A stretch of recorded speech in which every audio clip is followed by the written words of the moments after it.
Very pleased to be joined by the great Ken Schrader. Schrader, how you doing? I'm doing fine. It's race day next couple days, and it's nice here in St. Louis, so everything's great. All right, we'll get to that, to your racing. But first off, how excited are you for this new show, this new podcast? We have a name. I don't think we're allowed to announce the name yet, but yourself, Kenny Wallace, two St. Louisans. Are you super excited or what? Yes, I'm okay. Let me reword that. Yeah, I'm looking forward to it. I'm This is something I swore I'd never do. Anything like this. Kenny eats it up. Kenny likes to be seen. Kenny likes to be heard. I just like to talk about racing. Uh, I just started because Federated asked us to post where we were going and what we did. So we just started doing Facebook a little better the last couple of years. So I'm a little bit scared, but yes, it'll be fun. My wife had a name picked out. Okay, what was it? Dumb and Dumber. I don't know if we could get the trademark from Jim Carrey on that one. But Yeah. you said you like to talk racing. So let's do just that. NASCAR. We have 3 races left this season. We're right in the thick of the playoffs here. Round of 8. Joey Logano just won to advance. Just give us your big picture take on the NASCAR season. I went to the Vegas race. I was out there last week. Uh, you know, the NASCAR season, it just looks to me like every year those guys are running harder and harder and harder. It gets harder to make the playoffs. They're just, man, they're, as Rusty Wallace used to always say, they're driving their guts out. But they got to do that now because of the stage points and everything. So I really like what I'm seeing. The other day we are out there and Logano wasn't really in the picture, and all of a sudden he wins it on fuel. Well, it doesn't make any difference how you win it. He was the first one to go 400 and however many miles, 267 laps. But I'm excited.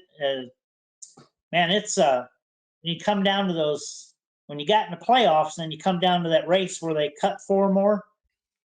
That gets a little bit nail biting. It's trying to figure out who's going to make it and who isn't.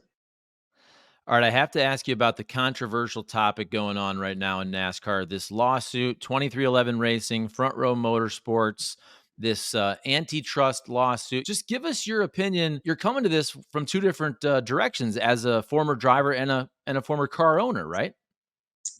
Yes. All right. Someone new came into the sport. The sport's run the way it's ran for 70 something years. I just don't see it getting changed a lot, because somebody wants it to change. I did see one comment said, all we want, where Denny had said something, so all we want NASCAR to do is pay for our expenses. Well, hell yeah, any business would want someone else to pay for their expenses. I mean, if you have a serious problem with the way things are, maybe you're not involved in the right thing. I mean, it costs all this money to run this team and that, but we must not be worried about a couple million a year here and there after, with the kind of facility they built.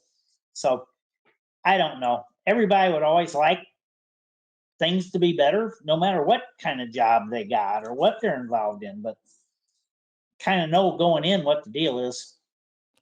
And you said for Facebook, you like to tell people just what you're doing, where you're going, and how you did. Now, on this podcast, obviously, we're going to have you open up a little bit more, but give us your schedule. How much are you racing these days?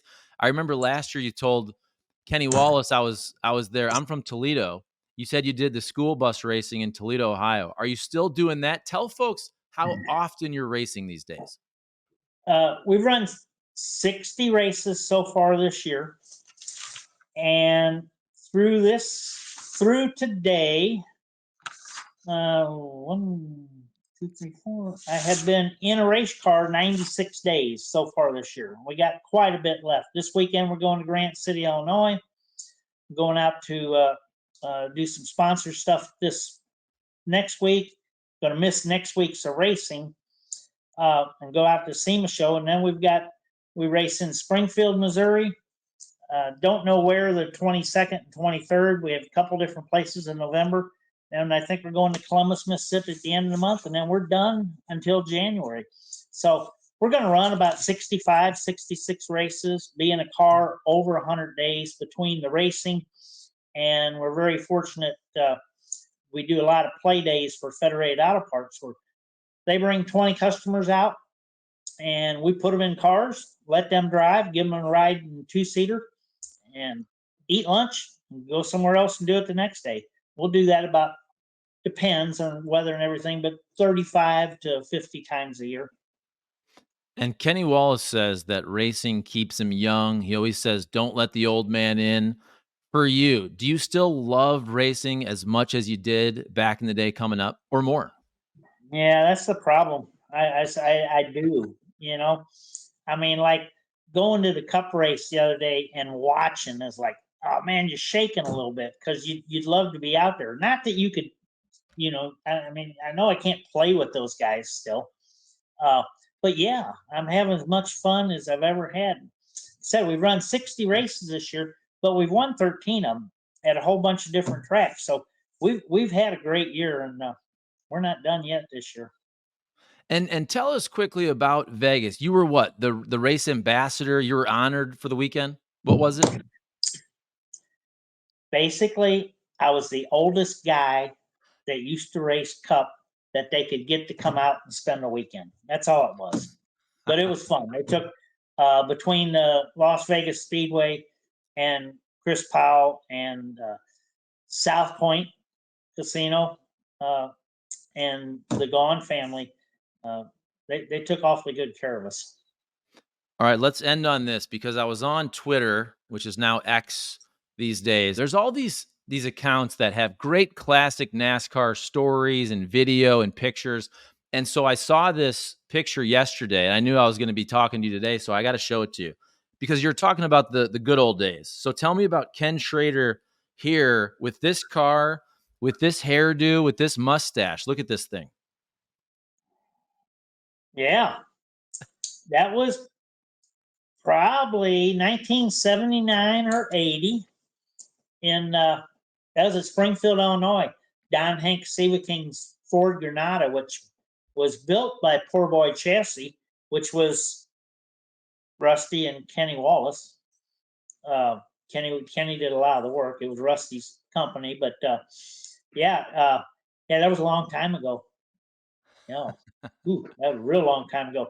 But we had a lot of fun. Without the Sievekings here from St. Louis, we would have never got to go cup racing. But they helped us a tremendous amount. I had hair. I got a little bit still. I didn't have to buy any like Kenny, but you know, it's not near as much as I had then. And I have heard Kenny give this line many times, and he's said this, so I'm not giving away any secrets. He says I think it cost him $19,000 to get that hair, and then he said he talked to you, and you said that's all you got, something like that. Yeah, I said should have spent 30. Awesome. Well, I'll tell you what, race fans, NASCAR fans are super excited for this podcast to hear all those great stories from yourself and Kenny Wallace. So Schrader, I'm looking forward to working with you. I'm going to be producing the show. It's going to be on Dirty Mo Media's podcast feed. It's going to be on the Kenny Wallace YouTube channel, and I can't wait. Thank you, sir, for your time. No problem. Looking forward to it, sir.